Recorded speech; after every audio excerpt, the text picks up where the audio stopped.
একটা দেশের একটা সমাজের শেষ পর্যন্ত তরুণরাই তাকে এগিয়ে নেয় এবং এই যে প্রতি বছরে বা প্রতি 5 বছরে যে লক্ষ লক্ষ এবং শেষ পর্যন্ত কয়েক কোটি তরুণ ভোটার হয়, তাদের দুই দিক থেকে তাদের জন্য এই নির্বাচনটা গুরুত্বপূর্ণ। এক, সে প্রথমবারের মতো ভোট দানের মধ্য দিয়ে সে তার প্রতিনিধি নির্বাচন করে জাতীয় সংসদে, যে জাতীয় সংসদ তার জন্য এবং সমাজের জন্য আইন প্রণয়ন করে। ফলে এই তরুণদের জীবন কিভাবে পরিচালিত হবে এবং তাদের আশাকাঙ্ক্ষার প্রতিফলন কিভাবে রাষ্ট্র পরিচালনায় ঘটবে সেইটা তারা দেখতে চায়।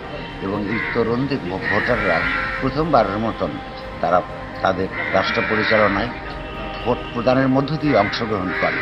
এই কারণেই এই তরুণদের ভোটদানের ব্যাপারটা যেমন গুরুত্বপূর্ণ, সেই ভোট দেওয়ার সুযোগ করে দেওয়া অত্যন্ত একটা গুরুত্বপূর্ণ ব্যাপার।